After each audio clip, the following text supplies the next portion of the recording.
ओम नमो भगवते वासुदेवाय। आप सभी का हमारे YouTube चैनल पर हार्दिक स्वागत है। आज सुने एकादशी माता की कहानी।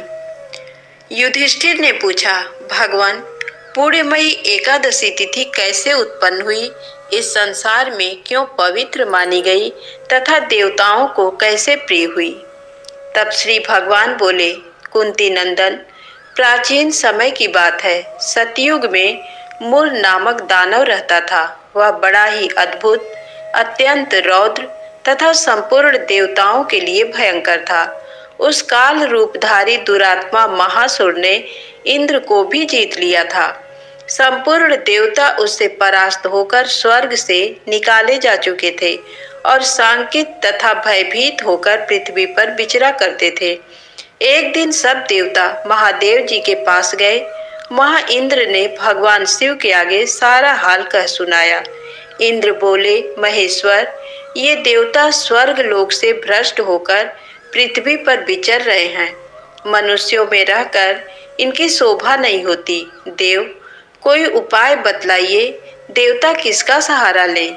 महादेव जी ने कहा, देवराज, जहाँ सबको शरण देने वाले, सबकी रक्षा में तत्पर रहने वाले जगत के स्वामी भगवान गरुड़ध्वज विराजमान हैं, वहां जाओ, वे तुम लोगों की रक्षा करेंगे।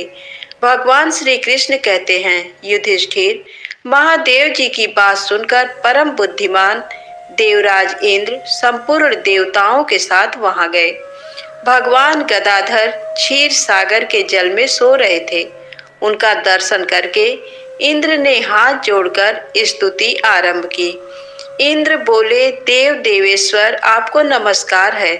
देवता और दानव दोनों ही आपकी वंदना करते हैं। पुंडरीकाक्ष, आप दैत्यों के शत्रु हैं।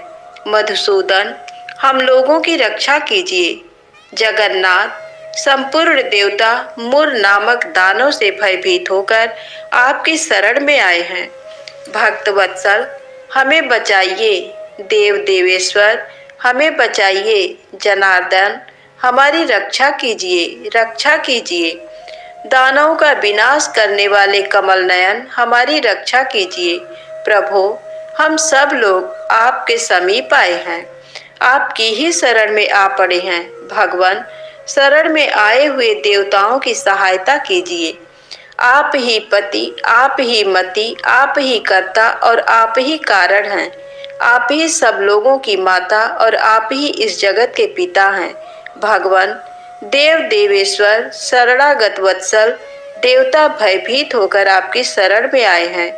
प्रभु, अत्यंत उग्र स्वभाव वाले महाबली मूर नामक दैत्य ने संपूर्ण देवताओं को जीतकर इन्हें स्वर्ग से निकाल दिया है।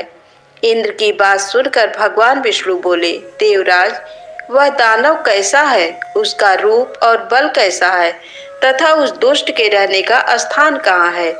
इंद्र बोले, देवेश्वर, पूर्व काल में ब्रह्मा जी के वंश में तालजंग नामक एक महान असुर उत्पन्न हुआ था, जो अत्यंत भयंकर था।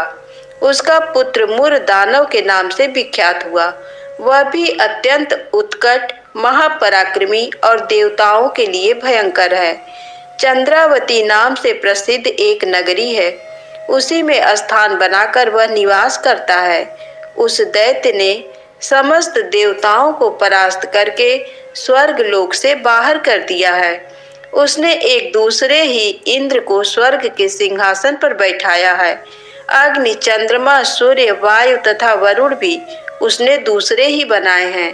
जनार्दन, मैं सच्ची बात बता रहा हूँ, उसने सब कोई दूसरे ही कर लिए हैं। देवताओं को तो उसने प्रत्येक स्थान से वंचित कर दिया है। इंद्र का कथन सुनकर भगवान जनार्दन को बड़ा क्रोध हुआ।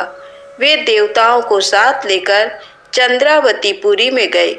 देवताओं ने देखा दैत्यराज बारंबार गर्जना कर रहा है। उससे परास्त होकर संपूर्ण देवता दसों दिशाओं में भाग गए। अब वह दानव भगवान विष्णु को देखकर बोला, खड़ा रह, खड़ा रह। उसकी ललकार सुनकर भगवान के नेत्र क्रोध से लाल हो गए। वे बोले, अरे दुराचारी दानव, मेरी इन भुजाओं को देख। ये कहकर श्री विष्णु ने अपने दिव्य बाणों से सामने आए हुए दुष्ट दानवों को मारना आरंभ किया। दानव भय से विह्वल हो उठे। पांडुनंदन तत्पश्चात श्री विष्णु ने दैत्य सेना पर चक्र का प्रहार किया। उससे छिन्न भिन्न होकर सैकड़ों योद्धा मौत के मुख में चले गए। इसके बाद भगवान मधुसूदन बद्रिकाश्रम को चले गए। वहां सिंहावती नाम की गुफा थी जो 12 योजन लंबी थी। पांडुनंदन उस गुफा में एक ही दरवाजा था। भगवान विष्णु उसी में सो रहे दानव मूर भगवान को मार डालने के उद्योग में लगा था। वह उनके पीछे लगा रहा। वहां पहुंचकर उसने भी उसी गुहा में प्रवेश किया। वहां भगवान को सोते देख उसे बड़ा हर्ष हुआ। उसने सोचा, ये दानवों को भय देने वाला देवता है, अतः निस्संदेह इसे मार डालूंगा। युधिष्ठिर दानव के इस प्रकार विचार करते ही भगवान विष्णु के शरीर से एक कन्या प्रकट हुई, जो बड़ी ही रूपवती, सौभाग्यशालिनी तथा दिव्य अस्त्र शस्त्रों से युक्त थी। वह भगवान के तेज के अंश से उत्पन्न हुई थी। उसका बल और पराक्रम महान था। युधिष्ठिर, दानवराज मूर ने उस कन्या को देखा। कन्या ने युद्ध का विचार करके दानव के साथ युद्ध के लिए याचना की। युद्ध छिड़ गया। कन्या सब प्रकार की युद्ध कला में निपुण थी। वह मूर नामक महान असुर उसके हुंकार मात्र से राख का ढेर हो गया। दानव के मारे जाने पर भगवान जाग उठे। उन्होंने दानव को धरती पर पड़ा देख पूछा, मेरा ये शत्रु अत्यंत उग्र और भयंकर था, किसने इसका वध किया है? कन्या बोली, स्वामीन, आपके ही प्रसाद से मैंने इस महादैत्य का वध किया है। श्री भगवान ने कहा, कल्याणी, तुम्हारे इस कर्म से तीनों लोकों के मुनि और देवता आनंदित हुए हैं। अतः तुम्हारे मन में जैसी रुचि हो उसके अनुसार मुझसे कोई वर मांगो। देव दुर्लभ होने पर भी वह वर मैं तुम्हें दूंगा, इसमें तनिक भी संदेह नहीं है। वह कन्या साक्षात एकादशी ही थी। उसने कहा, प्रभु, यदि आप प्रसन्न हैं तो मैं आपकी कृपा से सब तीर्थों में प्रधान, समस्त विघ्नों का नाश करने वाली तथा सब प्रकार की सिद्धि देने वाली देवी हूँ। जनार्दन, जो लोग आप में भक्ति रखते हुए मेरे दिन को उपवास करेंगे उन्हें सब प्रकार की सिद्धि प्राप्त हो। माधव, जो लोग उपवास, नक्त अथवा एक भुक्त करके मेरे व्रत का पालन करें उन्हें आप धन, धर्म और मोक्ष प्रदान कीजिए। श्री विष्णु बोले, कल्याणी, तुम जो कुछ कहती हो वह सब पूर्ण होगा। भगवान श्री कृष्ण कहते हैं, युधिष्ठिर, ऐसा वर पाकर महाव्रता एकादशी बहुत प्रसन्न हुई। दोनों पक्षों की एकादशी समान रूप से कल्याण करने वाली है। इसमें शुक्ल और कृष्ण का भेद नहीं करना चाहिए।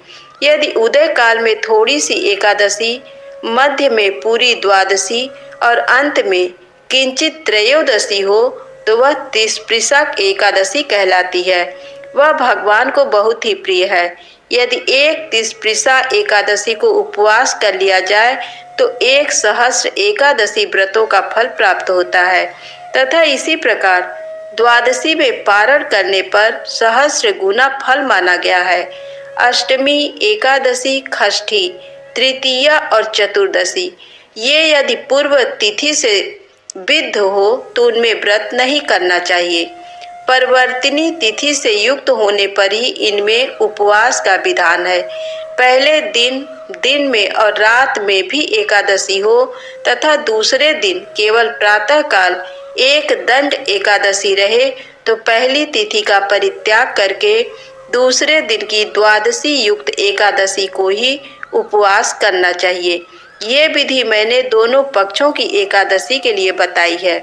जो मनुष्य एकादशी को उपवास करता है वह बैकुंठ धाम में, जहाँ साक्षात भगवान गरुड़ ध्वज विराजमान है, जाता है। जो मानव हर समय एकादशी के महात्म का पाठ करता है उसे सहस्र गोदानों के पुण्य का फल प्राप्त होता है।